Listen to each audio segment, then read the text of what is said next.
जयपुर के बीचों बीच सबसे बेशकीमती जमीन, जिस भूमि को शहर के कुछ चुनिंदा लोगों को गोल्फ खेलने के लिए दिया गया, उस सरकारी भूमि पर स्पोर्ट्स एक्टिविटीज को बढ़ावा देने के बजाय रामबाग गोल्फ क्लब प्रबंधन ने ऐशो आराम का ठिकाना बना दिया।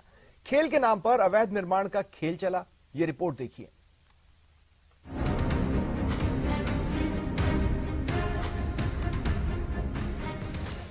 खेल बड़ा, खिलाड़ी आला। रामबाग गोल्फ क्लब का गड़बड़ झाला। गोल्फ क्लब में अवैध निर्माण का बोलबाला। जेडीए फेर रहा भ्रष्टाचार की माला। गोल्फ खेलने के नाम के ऊपर ली गई शहर की सबसे प्राइम लोकेशन के ऊपर ये जो भूमि आप देख रहे हैं, इसके ऊपर किस तरीके से नियम कायदों को ताक के ऊपर रखकर शराब बार का संचालन किया जाता है। सबसे बड़ी बात तो यह है कि जिस भूमि को खेलने के नाम के ऊपर लिया गया है, उसके ऊपर बार का संचालन होता है। जो जिम्मेदार अफसर हैं वो इसकी जांच करना तक मुनासिब नहीं समझते हैं। सबसे बड़ा ये सवाल है कि क्या जिस भूमि को खेलने के लिए गया है उसके ऊपर बार का संचालन हो सकता है, और इससे भी बड़ा ये सवाल है कि जिस भूमि के ऊपर रात 8 बजे सेंट्रल पार्क के अंदर रात 8 बजे तक एक आम नागरिक को घूमने नहीं दिया जाता है और देर रात्रि तक इस गोल्फ क्लब के अंदर जो शराब बार जो बना हुआ है उसके अंदर ऐशो आराम होता है, मौज मस्ती होती है और कोई रोकने टोकने वाला तक नहीं होता है। जी हाँ, जेडीए दावा तो करती है अवैध निर्माणों के खिलाफ जीरो टॉलरेंस की नीति पर कार्रवाई की, लेकिन इन दावों की हवा रामबाग गोल्फ क्लब तक आते आते निकल जाती है। नियम कायदों को ताक पर रखा जाता है। रामबाग गोल्फ क्लब में अवैध निर्माण होता रहता है और जेडीए के अधिकारी बस आंखें मूंद सब देखते रहते हैं। क्यों, आप भी समझिए। जेडीए से पहले गोल्फ खेलने के नाम पर ली जाती है बेशकीमती जमीन। गोल्फ क्लब में अवैध निर्माण होता रहा, प्रशासन आंखें मूंदे बैठा रहा। सेंट्रल पार्क बचाओ संघर्ष समिति अवैध निर्माण को लेकर करती रही शिकायत, लेकिन प्रशासन कार्रवाई करने के बजाय करता रहा खानापूर्ति। गोल्फ क्लब में अवैध निर्माण मामले में यूडीएच मंत्री ने तत्कालीन जेडीए अफसरों से मांगी रिपोर्ट, लेकिन जेडीए 20 महीनों तक फाइल को लटकाता रहा। जांच में जेडीए की बिना स्वीकृति के गोल्फ क्लब में गुमटियों का निर्माण हुआ, लेकिन आज तक एक भी अवैध गुमटियों को ध्वस्त नहीं किया गया। अब अवैध निर्माण को हटाने के बजाय गोल्फ क्लब प्रबंधन ने अस्थायी बताया।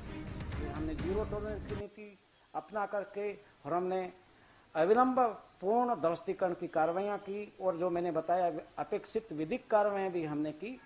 फलते वर्तमान में नवीन अवैध कॉलोनी की काटे जाने पे प्रभावी अंकुश स्थापित हुआ है और लोग आए हैं। अब लोग, हम गोपनीयता रखते हैं, लोग जानकारी देते हैं, अविलंब हम प्रभावी उसमें विधि सम्मत कार्रवाई करके उसका ध्वस्तीकरण, ये कार्रवाई हम सुनिश्चित करते हैं। आज कोई व्यक्ति सचिवालय के ग्राउंड पे मान लिया कोई समिति बना के और शाम को कोई ये गेम आयोजित कर ले, टेनिस वगैरह, ये तो क्या वो जमीन उनकी हो जाएगी क्या?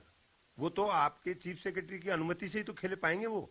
तो यही पोजीशन इस जगह की है। ये जगह किसी व्यक्ति विशेष की नहीं है और ये सरकार जेडीए की जमीन है और प्रबंधन जेडीए का ही होना चाहिए था। इसमें दुर्भाग्य ये है कि जेडीए ने बाद में इसमें कोई इंटरेस्ट ही नहीं किया। रामबाग गोल्फ क्लब के गड़बड़ झाले को लेकर यूडीएच मंत्री शांति धारीवाल ने नाराजगी जाहिर की, तो 9 जनवरी 2020 को तत्कालीन जेडीए आयुक्त ने अवैध निर्माण हटाने के निर्देश दिए, लेकिन अवैध निर्माणों पर कार्रवाई करने के बजाय खानापूर्ति कर दी गई। कार्रवाई आज तक नहीं हुई। आपने आपको जो दिखाया मैंने कि उनके ही साइन करे कि हम कर सकते हैं। यानी जेडीए की परमिशन से ये सब कुछ हुआ है सर? टेम्परेरी कंस्ट्रक्शन, मतलब कोई परमानेंट कंस्ट्रक्शन तो किया नहीं है, बिकॉज बहुत सारे यहाँ पे फॉरेनर्स और खेलने बाहर से विदेशी बहुत लोग आते हैं, उनके लिए बाथरूम जाने की भी जगह नहीं है। तो एक टेम्परेरी मेकशिफ्ट अरेंजमेंट किया कि भाई आकर के कोई आदमी गर्मी में आए तो रिसेप्शन पे आकर के अपना नाम लिखा के खेलने तो जा सके और किसी को कुछ फैसिलिटी यूज करने तो कर सके। जेडीए इसकी साथ संभाल करेगा, देखरेख करेगा, पर जेडीए के अधिकारी भी इनके साथ मिल गए।